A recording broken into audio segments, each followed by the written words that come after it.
So I think, yeah, most people I think on my Facebook probably know who I am, and I think probably most podiatrists know who you are as well.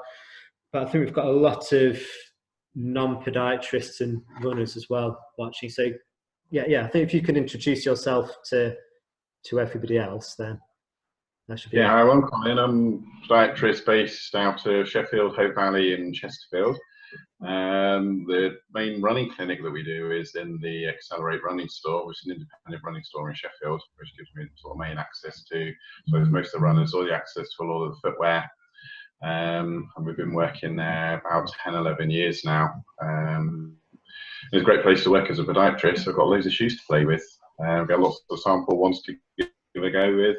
And also great when we got the patients coming in, because we can just sort of get them into the shoes, give it a try, see what we think. And also learned a lot from working in that environment as well. So yeah, pretty good. So you've got access to pretty much every model of running shoe that comes out, have you? Or is it just certain brands that you have? Just certain brands, really. Being an independent, we tend to have a little bit more of a slightly less well-known brand. So we don't have Nike, ASICS, but we do have Saucony, Brooks now, Innovate, Scott, On, Hocker. So some of the less well-known brands, really, which is sort of quite good. It's people something a little bit different as well. So they are struggling a little bit with some of the big brands, and this sometimes offers something a little bit different, which is good. Yeah. So your product knowledge is up there, the best of them. You know the technology within the shoe, inside out, do you? Well, I'm not quite sure about that, but yeah, I thought it's quite good information about sort of the features and how they're going to affect the runner, the influence it's going to have on your body as well, which is the main thing. So we get a good idea, I suppose, of how the shoe's going to respond when you start thinking the way someone's moving or potential sort of problems they're having with the features of the shoe. You don't want to be sort of having a shoe that you're fighting against when you're running, so the shoe's got to work with you. So have a good understanding of how people are moving, why they're moving in that way, and then linking that into the feature of the shoe. And sometimes people are quite surprised when we bring out a shoe that may be quite different to what they've had, but it seems to work for them. Okay, so let's move on. So why, when we're running, because well, I graduated in about 2012, and before I graduated, there's the book Born to Run that was released, and that had a big thing about barefoot running, and that triggered like a big debate in the world of running shoes and biomechanics about, do we actually need running shoes? So I know there's been like a big debate about that, but so why in your opinion do we need shoes? What benefit do shoes and running shoes particularly bring to people? Well, I suppose the main thing is protection, and I'm not totally averse to barefoot running either. So people do come in and they say, I want to learn how to barefoot run, and we'll work with them. But I think the main thing the shoes can give is protection. Depending on where you're running and where you're going, if you're out and you've got a nice sort of grassy field, no harm at all in doing a little bit of barefoot run as part of training, or if you want to develop and take that further. With the shoe, it's giving you a nice outsole, give you good grip. The midsole, a lot more cushioning if you're going to feel you need that position. The upper, just holding it onto your foot. So, I mean, most people are used to wearing shoes. There's some people that will go barefoot, some people wear very minimalist shoes. But for most people, it's a protection thing. We've got to have that underneath our feet. Okay, so that's important for both off-road and road running as well. So how about the energy return and things in the shoe as well for like the mechanical side of the shoe? Yeah, we can use it for all those things. The shoe's got to help that transition from the initial contact phase to absorbing the impact forces against the body, and then we've got to transmit that back into push-off forces. So we need the shoe to be responsive. Some people are going to prefer a much thinner, smaller midsole shoe, so it's fairly hard, fairly firm feel. Some people are going to prefer a much more softer shoe with a lot more cushioning underneath it. So a lot of it's down to personal preference as well. There's no right or wrong. So what suits one person may not suit another person. So it's finding out what works for you. What do you need? What do you need from the shoe? If you're doing fast, quick work, you can get away with less shoe. If you're doing longer, sort of ultra marathon stuff, you may need something like a Hoka, which has got a nice big cushion sole. So your foot's protected for the whole of that for 48 hours or however long you want to be on your feet for, really. So I just tend to think there's no bad shoes. The shoes that may not work for you at that sort of moment in time and what you're doing in your training. So you've got to find a shoe that works for your mechanics, the way you're moving, and also for your particular running style as well, and what you want to do with it. Okay, so if we're looking at a shoe, which part of the shoe's like they're giving the most protection? We're most concerned about the upper or the midsole? Well, they're all doing three different jobs, really. I think when you're looking at a shoe, that you've got various sort of features on it which are going to work, and they're all going to be slightly different as well for different shoes. So the upper to start with, generally soft material, it's going to conform to your foot. You don't want any sort of bits that are catching. So some people find that these sort of areas here can be just really uncomfortable catching toes. So the first thing we do when someone comes in and we're looking at shoes, fitting them into the shop, we've got to get the comfort has got to be sort of primary. You've got to have the shoe fitting the foot well, so you don't want to see any bulges over on the outside, any bagginess down on the inside. So the upper that sort of conforms to the foot shape is going to be more comfortable. Some you've got this sort of open tongue that we can see in here, and then some you almost have like a sock layer in the inside. So they're the sort of, I suppose, the main things for that. The way you get your foot into the shoe.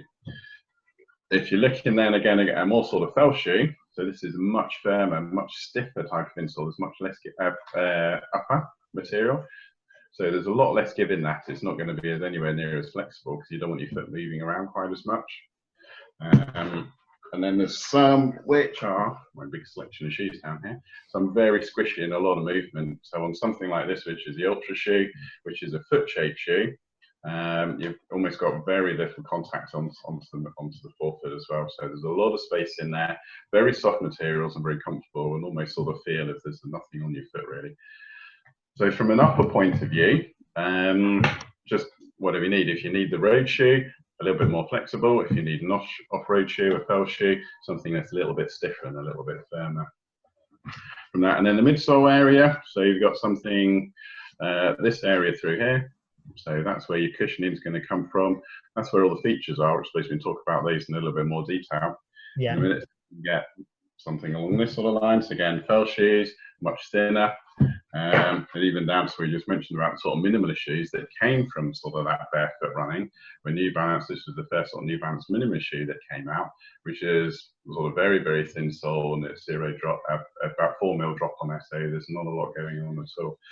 Underneath there, so not a lot of cushioning in that type of shoe. And then Hokas, which we don't have, we've got some pictures we're going to have a look at. Again, you can get up to sort of 35 mil of EVA all the way through underneath. So a lot of cushioning with those type of shoes. So when we're talking about the midsole, we're talking about it's usually the white material between the rubber on the bottom and the material on the top. Yeah. Yeah.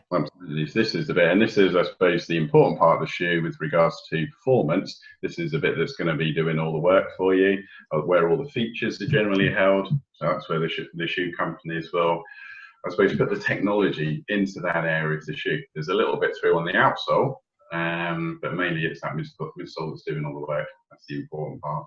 Yeah, it's the bit that does all the work. So within the midsole, then that's where all the technology basically of the shoe is. When we're looking at the midsole, what should people be looking at when they're buying a shoe? The first thing that most people talk about, and it comes up quite a lot, especially sort of going back into that sort of more barefoot style running style that people came, is the drop, basically, which is this. Find a good example on here. So it's the heel to forefoot drop, basically. So the difference between the heel height and the difference between the forefoot. And it's usually given a measurement in millimeters. So if you've got something like this shoe, which is absolutely dead flat, that's a zero drop. So there's differential between that. And as we said, I think this was about sort of 3 or 4 millimeter, all the way through up on something onto more of the road shoes, which could be anything up to 12 to 15 millimeters. And that's basically the angle from then the heel down towards the forefoot. Yeah, it's not the actual, nothing to do with the actual thickness of the midsole. It's just the difference between the rear and the forefoot. Absolutely. So you could have, say, that could be a 4 mil drop, but it's almost from 9 to 5 or something like that. So it's a lot. Or again, you can have like the Hockers, which could be 36 down to 32. It's still a 4 mil drop, but there's a lot more material underneath your feet. Yeah. And one question that people often get confused about, I find, is if you've got like a size 4 shoe and a size 10 shoe, and they're both of the same drop, then the size 4 is obviously going to be a much steeper gradient. Yeah. So is it the same difference in height drop on a size 4 as it is in a size 10? Or is yes, it is. It yeah. is. Yeah. This can be the problem on that. Yeah. So sometimes you think actually it's better to use an angle. So rather than a millimeter drop, if the angle would then be relative to the size of the shoe. But on, like I said, on the size 4 shoe, it's a much steeper angle than it is on a 10, 12 shoe. Yeah. The drop's the same, and actually the material's still the same as well. So what you'll tend to find on the smaller shoe is going to dramatically stiffen the shoe up. So on a bigger shoe, it's going to be a lot more flexible. On a smaller shoe, a lot stiffer as well. So that's something to take into consideration. So if you've got someone with a smaller foot that's not as heavy, they may find the shoe feels very, very different to someone in a size 9, 10, 11 shoe, bigger shoe, with a heavier body weight on that as well. She's going to behave quite differently. Yeah. And I think that comes on to people asking for advice on internet forums as well. I think when you look on a lot of the Facebook forums, there's always people asking, what shoes would you recommend? But a shoe that's right for one person is going to be vastly different than a shoe that's going to be right for somebody else. So I think that's just one of those big factors that people need to think about when asking for running shoe advice. You need to really get advice from a specialist, really, don't you, rather than just asking somebody on the internet.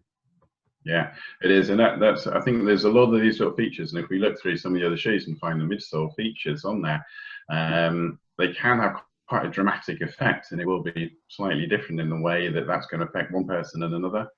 So exactly what you said there is there's not one shoe that's going to cure plantar fasciitis or one shoe that's going to cure sort of tibial problems or calf problems. It really is down to the way the person is moving and the features in that shoe, how it relates to the way that they're functioning as well. Yeah, absolutely. So yeah, are there any other major features within the midsole that people should be looking for? I suppose the big thing that was in a lot of shoes was sort of the plastic. So on the Mizuno, they use this sort of wave plate that comes through. This is a trail shoe, but it's in the road shoes as well. So this was the bit that comes all the way through here. So it makes the shoe sort of quite torsionally stiff in the back of the shoe. That doesn't really want to move, but then allows flexibility through the front. So Mizuno use quite a lot of plastic still in their shoes.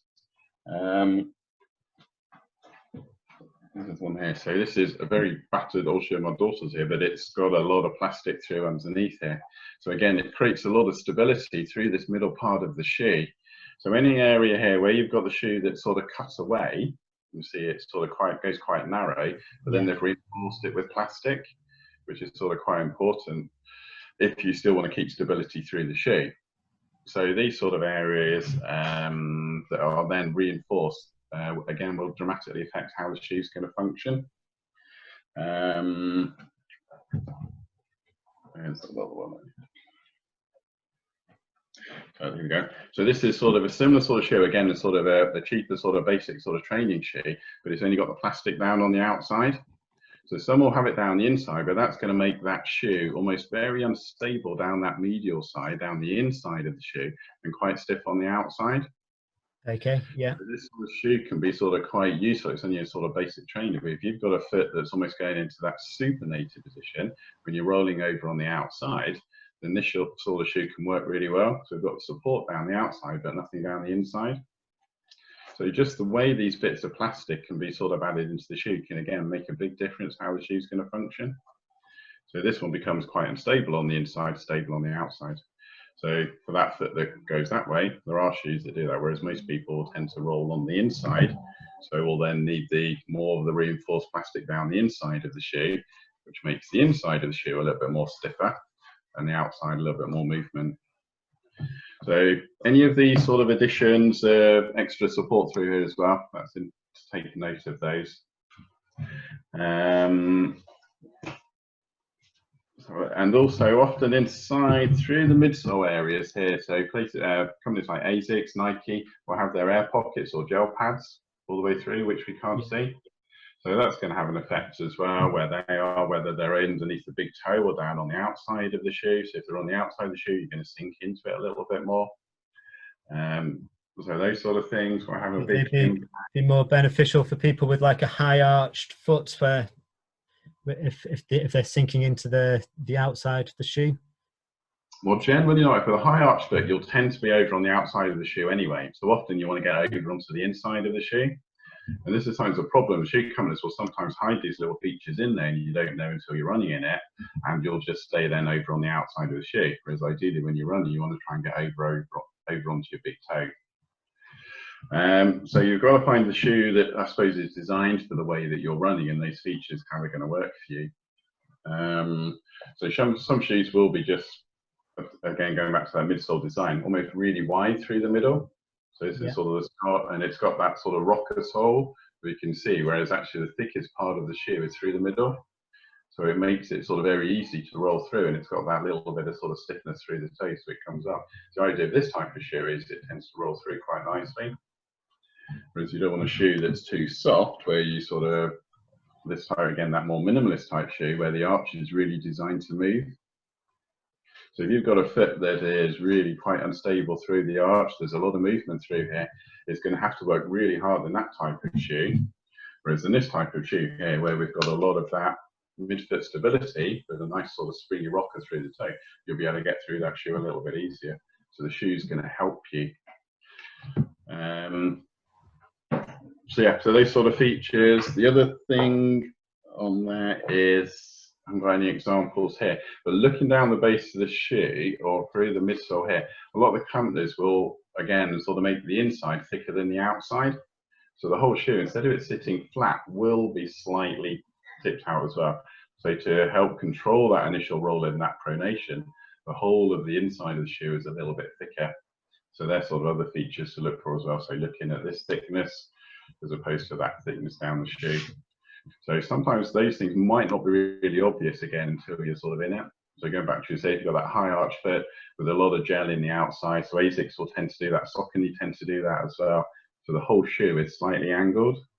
So it's very good at keeping you over on the outside, which is what you don't want with a high arch foot, but very good if you've got that foot that has a tendency to want to roll through onto the inside too much. Sort of getting into that more of a pronated type position that you're staying stuck in, basically, you can't get out of during that contact phase. Yeah, it's going to be good for, beneficial for some people, but then it's going to be not beneficial for other people, isn't it? That the angle of the shoe being tipped over. Yeah, some people absolutely, it works really well for them, and some people it's just going to hold the foot in the wrong position. Yeah, completely. So if you're going into a running shop as a customer, how would you know which type of shoe you should be going for?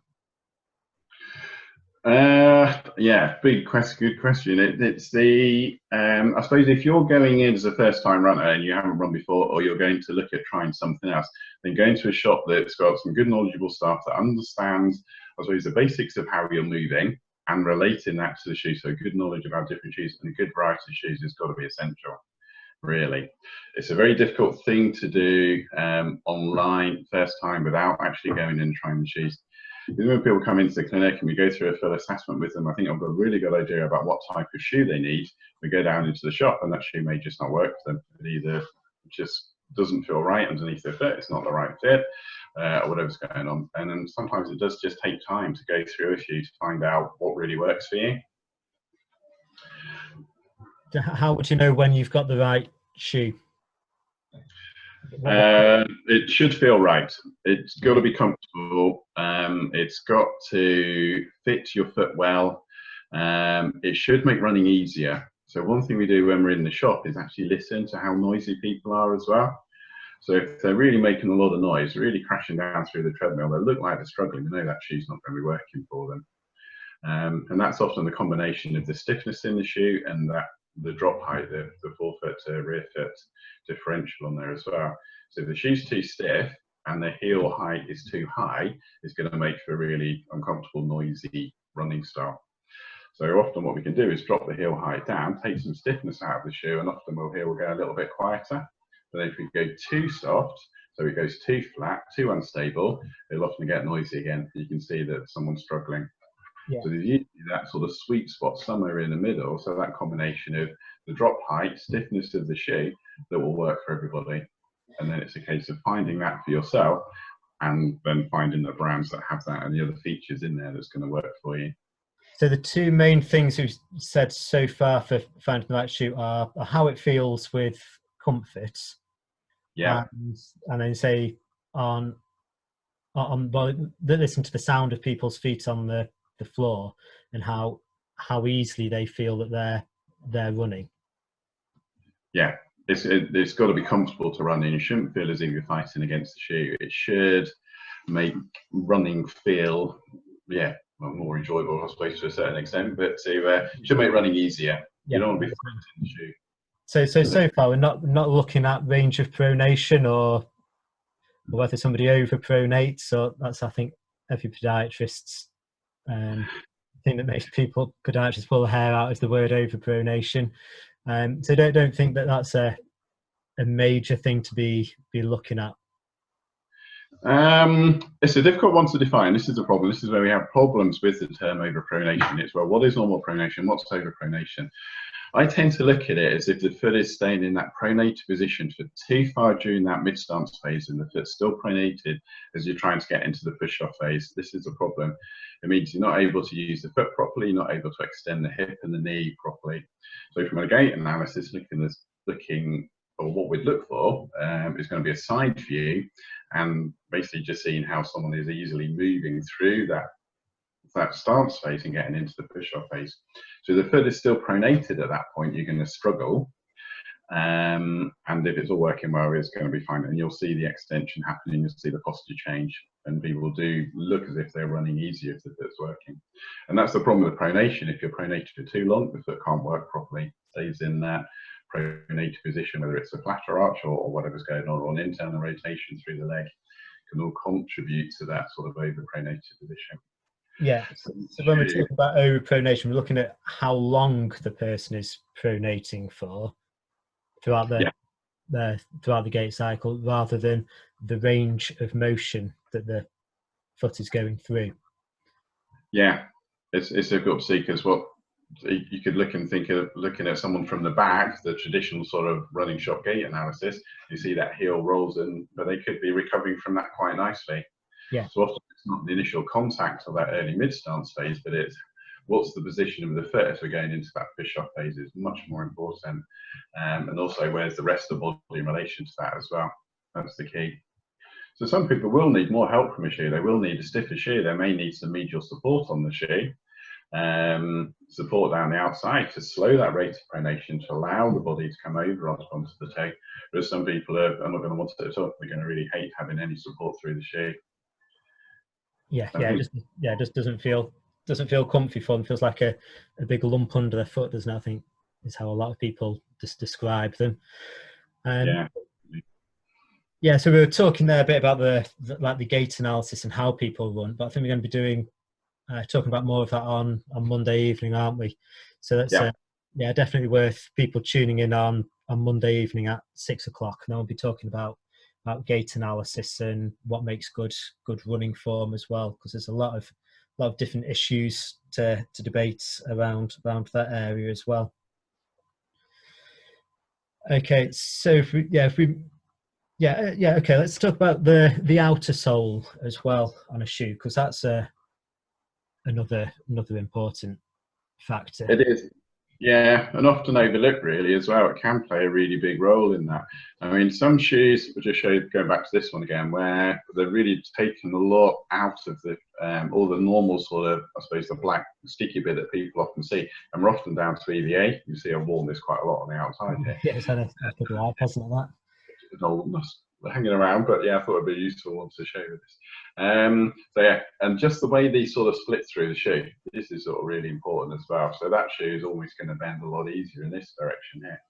Because if I go back to this one here, which wasn't a great one, we've got this line through, but it almost can create a sort of an axis of rotation around where the shoe can go as well. I've just got a slide on it. I'm just trying to bring this screen up, and let's just have a look at this.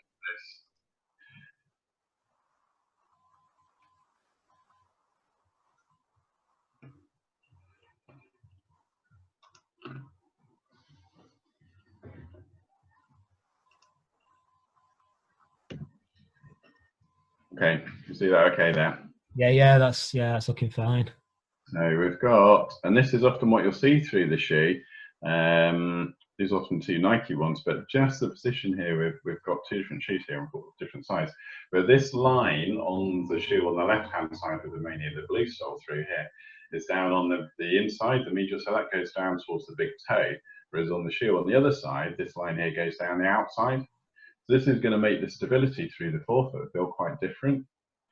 So on the shoe on the left here, the blue sole, is going to be a much more of a stable platform because we've got a bigger area here on more of the central and the outside of the foot. And on the shoe here, we're much more stable through on the inside and sort of underneath the big toe area. So these shoes again are going to work quite differently. So the shoe on the right, the red shoe, is going to be much more effective at I suppose controlling that pronation or creating stability into the forefoot. And the shoe on the left here, much more stable on the outside. But it does have an interesting point here. It's got that sort of plastic down on the inside through the archer as well. So we've got stability down this part of the shoe and then stability over on the outside. So that's going to be a shoe to really, I suppose, get you moving over up onto your big toe by creating instability down the inside of the shoe. So the foot's not going to naturally roll into that area of instability. And I suppose use this sort of more stable area here to push off. So yeah, so these lines down the shoe, which side they go down the side of the shoe will have a big difference as well. So that's sort of one of the things to look out for.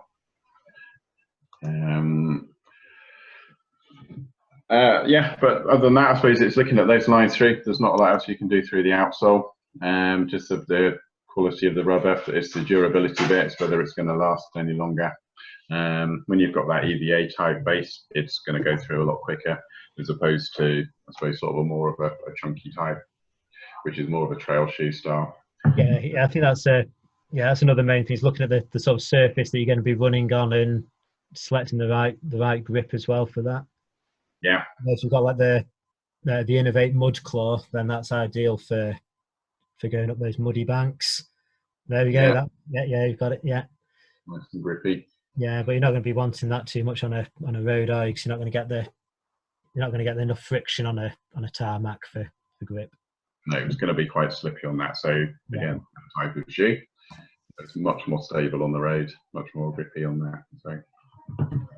So yeah, so the outer sole or that's going to sort of dictate where you're going to be running. I suppose, and if you are running across surfaces, and especially in the winter, you're going to need a bit more of a grippy shoe. If you're off on the trails, even definitely up onto the fells or onto the paths, you've got to have a shoe that's sort of built for the job. Really, you're going to really struggle around on a road shoe. Yeah. Yeah. I mean, some of the companies now are doing like this is a sound what they call their sort of door to or road to trail type shoe. So it's a little bit of a combination of both. But it's not a sort of full-on road shoe style, but it's not sort of full-on trail either. So it's a little bit in between.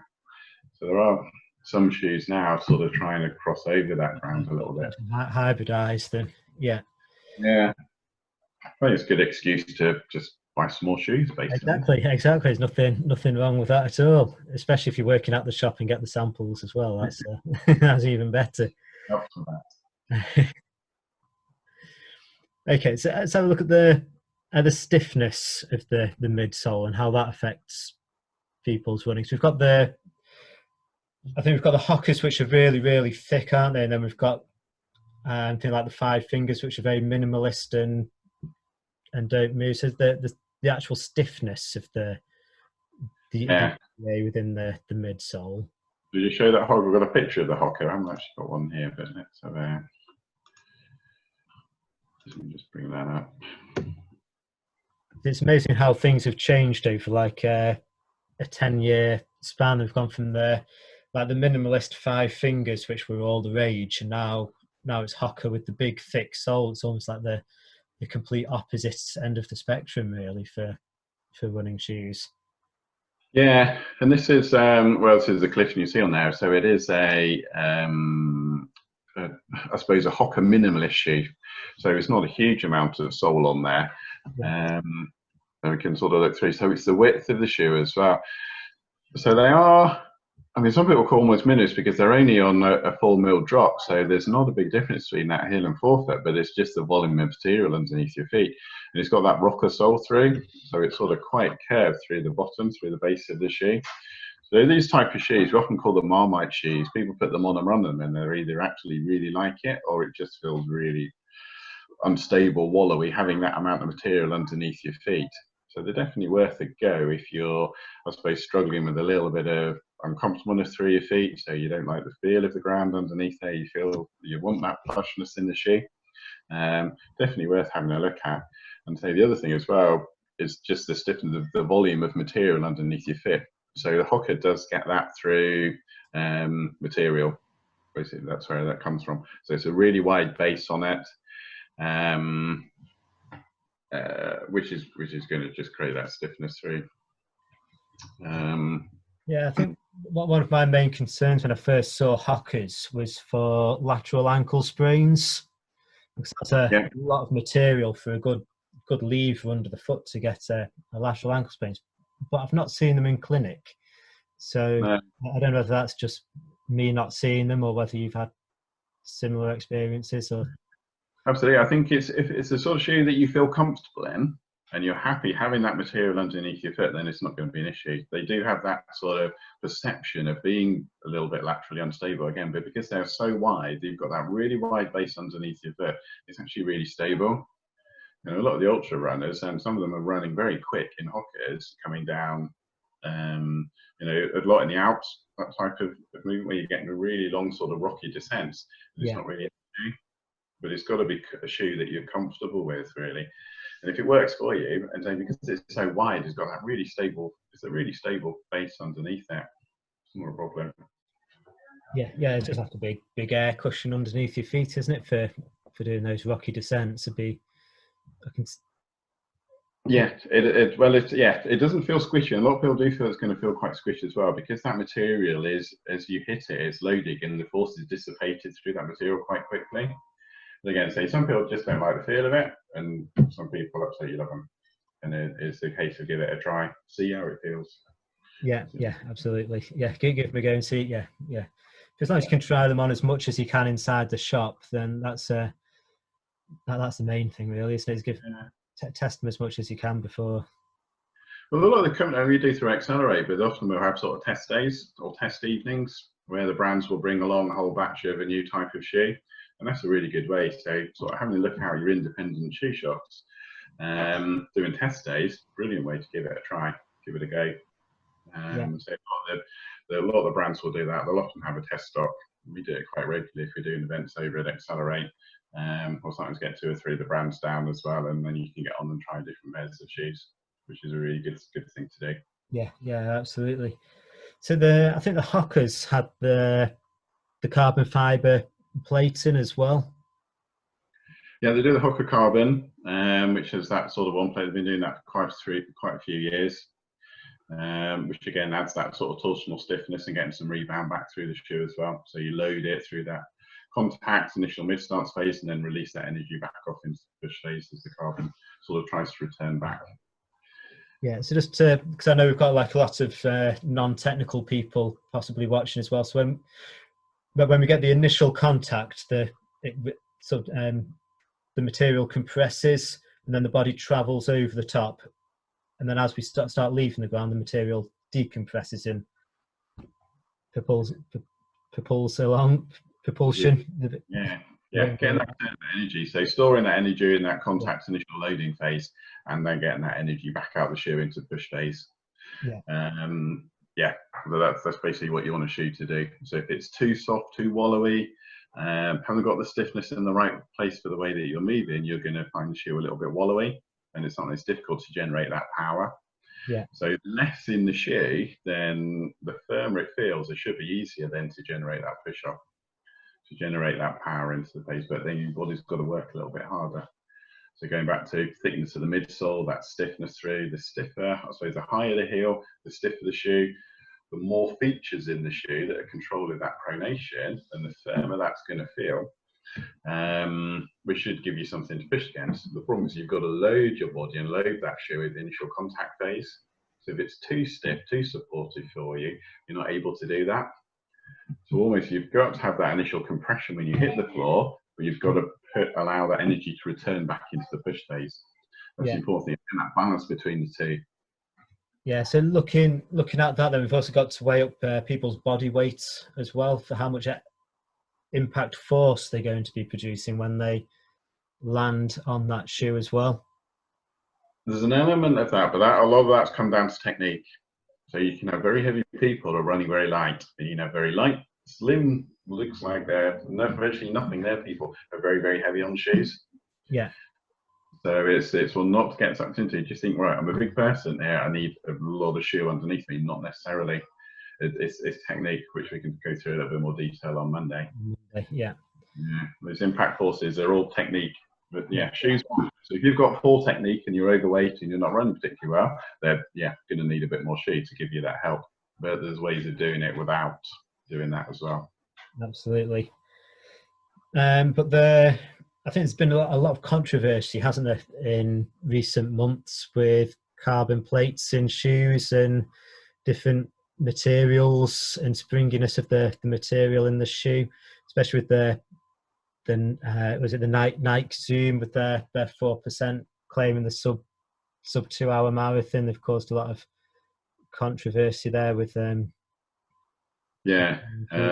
fine outfly in those, where they're putting the 3 plates through. So which have now been banned. The 4%, which Nike was sort of claiming to give you 4% extra. And so the one carbon plate in there, I think, is all pretty acceptable, and companies have been using that for quite some time. It's when we get the 3 in, which they use for the sub 2 hour attempt with Kipchoge, which was deemed to be helping an unfair advantage, basically. Yeah. But with those shoes as well, you've got to be strong enough and good form, and you've got to get the shoe to work for you as well. So I think it's not just a case of putting the shoe on and the way you're going to go, and everything's going to be, I suppose, much faster. You've still got to put the effort into turning your legs over that quickly as well, and having the strength and the posture and the technique to make the shoe work for you. Yeah. It's like, I think it's like if you put Formula One tires onto an old transit van, it's not going to make the transit van much faster, is it? It's still going to be a transit van at the end of the day. It's like, it is. You've still got to put the work in. There's no easy ways with running. I'm trying to look for the next big thing that's going to help, but a lot of it does come down to just putting the training in, unfortunately. You've got to have the legs to do it. It's only I think from the sports science kind of thing, it's the shoes are sort of like the minimal gain, whereas really your training and your rest and nutrition is your big winners, and the shoes are a big benefit. But you've got to have the legs and the lungs to do it, really. And I think with injuries as well. So we see a lot of people come in the shop who will be looking to change a shoe because they've got an injury or a problem. And sometimes that is not the best way to be buying shoes either. So if you've got an injury, sometimes it doesn't matter what shoe you're going to put on, then things are still going to hurt. So you've got to get an understanding why that injury is occurring. If it's in that sort of initial sort of flare-up phase, we do see people that are trying various shoes to try and overcome the problem. Whereas sometimes it is down to training, technique, sort of biomechanics, those issues sometimes need looking at first. Sometimes actually we just got to treat the injury to start with, to get that underway, get it back into that phase when you can start sort of rehabbing it properly and get back running.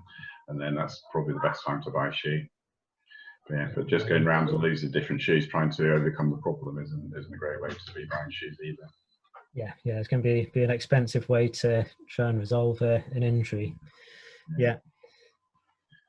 So do you think there are any injuries where it really isn't the footwear that's causing the issue, or any injuries where you think that it really is down to a footwear issue? Well, I suppose the big thing that we do see quite a lot of is things like iliotibial band problems. So if people are in too supportive shoe and you're over on the outside of the heel and you're not able to get through over onto the big toe into that push-off phase and you're always over on the outside of your foot, then that can be a big contributor as well. So if you are just looking at your rear foot position when you're buying shoes, it's how long you stay over on the outside of the shoe that's the problem. So it may look good at the initial contact phase, or may deem to be looking good, but what's happening is you go into that push-off. So iliotibial band problems that can often be caused by footwear. And if people have got 2 feet doing 2 different things, so you may have one foot that's showing a lot more pronation than the other side. So we'll see that, say, a left foot that pronates further than the right side, and people are buying shoes to control the pronation, then the right foot will be thrown a lot further out of position. So obviously you're buying shoes as a pair, unfortunately. Whereas sometimes we do need people to be buying, ideally 2 different types of shoes. If we have quite a big asymmetry in their running style, which sometimes we can make an impact on, sometimes we can't. So, but yeah, that's often the problem, is trying to control the pronation that isn't the issue. Just because we've seen a bit that looks like it's pronating, that may be the way the body prefers to be working, and it's the other side that's the problem, that's showing less pronation. Because we do need that pronation through that contact, through that mid-stance phase, to absorb the energy and to create that compression, so it gives us something to release into push off. Yeah, I think that's a big thing that people don't understand, is that if their foot naturally goes, if they move in a particular way, they've probably been moving in that way for most of their life. The range of motion within the joints probably hasn't changed that much. So if they do get an injury, then it's probably not because of the way they move. It's probably more something that they've changed about footwear or training regime that's the issue, rather than the actual motions that the body's going through. Yeah, well, all injuries are an overload injury. Somehow we've put more strain through the body than it's happy with. It's not able to deal with that increased load. So whether it's increasing training too quickly, going too fast on a particular run, or not getting enough recovery, like I said before, not enough nutrition, work stress is going up, whatever. There's more force going through the body than it's happy with. It could be the perfectly good shoes now just got old, just worn out, and the foot position has changed. So the initial little bit of pronation control that's in there is the outside of the shoe wears quite dramatically, and the angle of the shoe changes quite dramatically as well. And it may be that's just put a little bit more pressure through. Yeah. So I also see a lot of people on the forums asking about they often quite post a picture of their shoe and look with the wear on the shoe, and ask whether that's anything that they should be worrying about, or they've got themselves into a big worry about the wear on the shoe. Do you think that matters particularly about how somebody's shoe is wearing, if they're not injured or having any problems? Well, it does go back to that thing. If someone isn't having any issues, if they seem to be coping okay with the training loads that they're placing upon the body, then I would say just carry on with that a little bit. If the shoe is wearing abnormally in a certain area and there's a problem related to that, then that's definitely worth having a look at. So my, where's it gone here? This one here, where we can see I sort of well on the outside of that right shoe quite a lot down the out, and I tend to be over on the outside of my right foot a little bit more. Yeah. So if then someone came in with that shoe and we were seeing a lot of wear on the outside of the shoe, and they were presenting with sort of an ITB type problem or an ankle instability issue, then we know that's the way they generally are, and that shoe isn't going to be helping. So we do need to change the shoe to something that has a little bit more support down the outside of the shoe, or it's stopping the foot from moving quite so easily over onto that lateral side. let's say, something in the shoe that's pulling them over a little bit into the medial side of the shoe, over towards the big toe, when they move into that push-off phase. Yeah, absolutely. So yeah, so again, it's just making the shoe work with the person rather than a shoe that works against them. Yeah. Just wearing with shoes as well, not letting them get, as we just mentioned there sort of briefly, not getting them too worn out is going to be the important thing as well. Yeah, that's the big thing. How many miles can you do in a shoe? Because there are the manufacturers recommend certain mileages, don't they? But yeah, I mean, somewhere around about that sort of 500-600 mark is what's usually banded around. But like I said, some people are going to be heavy on shoes, they're going to get through them a little bit quicker. Some people could go a lot longer than that and they're going to be absolutely fine. But I think just keeping an eye on the shoe stuff, just seeing how it's wearing, how does it feel that it's still performing, it's going to be sort of really important. And not allowing the shoe just to get too worn. I mean, we generally would try and get people into a shoe a little bit sooner, so you've got a little bit of transition. So you can still be using the old shoe, but maybe some shorter runs, some slower sort of recovery type running, and then using a new shoe for more of your sort of tempo, longer run. Because the problem is if you get exactly the same shoe, and manufacturers are very good at changing shoes year on year, which can be a little bit frustrating. yeah, If you come out of one shoe that's worked for you but is now really worn, going into that same shoe is going to feel quite different. I mean, sometimes I see people that come in again with an injury once they've gone in and say, well, it's exactly the same shoe. I've had the shoe for years, gone into a new shoe, and now I've got a problem. And that's because it's going to put a very different strain onto the body. Yeah, so it's a matter of trying to allow the body to adapt slowly and get used to those new forces that the shoe's generating. Yeah, also, even if it's the same shoe, you're going to have different forces through there. Yeah. So you just carry on. Yeah. And if you're changing shoes and you're using a different type of shoe, then definitely need a little bit of time for adjustment. So if you are looking at maybe going a little bit more minimalist in the shoe because it's a lighter feel, feels easier to run in, feels lighter underneath your foot, makes running a little bit easier, but you're going to be using the body slightly differently. The more you take out the shoe, the more you put it onto your body, the more the work the body's going to have to do. Yeah. It would generally have to be a transition phase. Yeah, I think that was something that really came to light with the Vibram 5 fingers, because they actually came with an instruction book, didn't they, as to how to start wearing them in with that slow transition period. Yeah, and that's a whole body thing as well. I think we're going into barefoot. It's not just your feet; they're getting used to it. Calves, hips, backs, everything's going to be affected, and you have to start using your whole body much more effectively. Yeah. So how do you feel about the barefoot running movement? I mean, there's not a lot of it around now, is there? It's gone.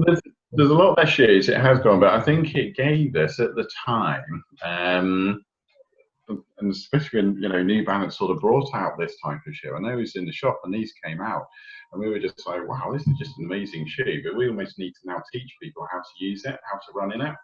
Yeah. Because running it so differently. And when we look through the game analysis stuff on Monday, I've got some in-shoe pressure sort of testing that we did on there from people that they do change people's body position quite dramatically. Just by, say, coming out of a support shoe into something like that, your body would be working quite differently. And it's whether that's a better position for you, is it maintainable? That's the thing. So going, what we said, from a very stiff sort of heavy support shoe and something like that, poles apart, and somewhere in between that, I suppose, is going to be your optimum. But if you want to move into something more minimalist, then you have to do it gradually. And you have to get stronger feet, and your calves and everything, your whole body's got to be working slightly differently. So one thing that the barefoot, I suppose that's sort of a little bit of a fad that went through there, it did show a lot of people that you could actually run slightly differently. You didn't need to have this support underneath your feet, but you did have to do some work. And maybe you didn't want to get all the way down to a very minimalist shoe, but actually you could come out of your support shoe that was feeling a little bit clumpy, a little bit too supportive, it never felt particularly great for running in, and something was a little bit lighter and a little bit more responsive, but you'd have to make the changes through your body position and technique and the way you use your body to allow you to use the shoe. Yeah, absolutely. So when would you suggest somebody ought to try barefoot running? If somebody came into your clinic with, when would you suggest that they try barefoot rather than or very minimalist as opposed to normal shoes? Well, I suppose we sort of take that sort of history. You understand about where their running is, or how they're running at the moment, what they want to do, what their goals, what their ambitions are. And the coaches who we sort of work with through Accelerate will often introduce sort of more drill type, interval type session. So that can be a good time to try. So if you do want to sort of try a little bit of effort or take in the support out of the shoe and see how it responds, then do it on short interval and potentially on sort of a nice, comfortable sort of grassy field that you know is nice and safe. You're not going to have any problems. But a lot of the coaches through 60s, 70s, 80s are all getting their athletes again to do sort of barefoot sessions. So you can use it as a bit of a tool to help your overall training. It doesn't mean you've got to go barefoot for the rest of your life. But it's not one or the other, is it? It's, you can have a good mix of the two. Yeah. No, it's nice. I quite like getting my shoes off and having a little bit of a run around or walk around barefoot. It's great. And I think if you do like the feel of being barefoot, then there's absolutely nothing wrong to it. Some people really don't like it. They want to keep the shoes on. They want the protection. They want that comfort underneath there. And that's absolutely fine as well. But it does make your feet work a lot harder. It does put different stresses, different forces through your body. So if you're sort of doing a tempo or an interval type session, so a shorter sort of run duration session in footwear and barefoot, you're going to feel a lot more afterwards if you've done it in barefoot. Because the forces through your body are going to be much greater. So you can use it as a training tool. But just factor it in. It's just another method of training your body and making your body stronger, really, isn't it? Rather than something you have to do all the time. Is there anything else that I needed to ask you on that one? No, is there anything else that you want to cover? I suppose it is a difficult thing. There is no set one way, and I know a lot of the running shops do it using sort of gait analysis as well. It can be very useful to see how you're running, but I think the fit of the shoe, the feel of the shoe against your foot, the way it allows you to move is really, really important as well.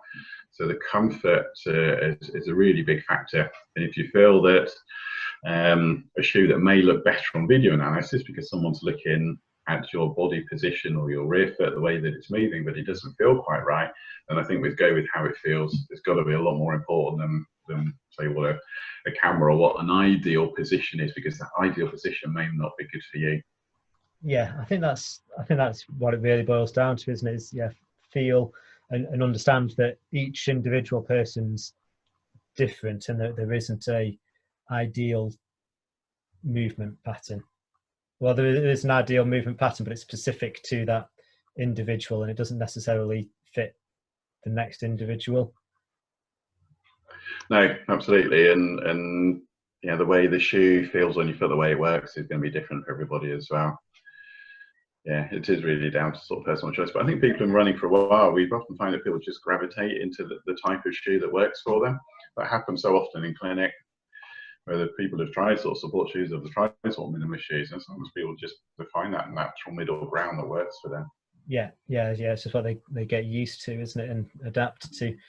But then there's two schools of thought really with running shoes. Do you just stick with one type of running shoe, or do you have a selection of running shoes and then sort of cycle your way through them so your body becomes adapted to a whole lot of different shoes and forces? Or do you just stick with one so your body becomes uniquely adapted to that shoe?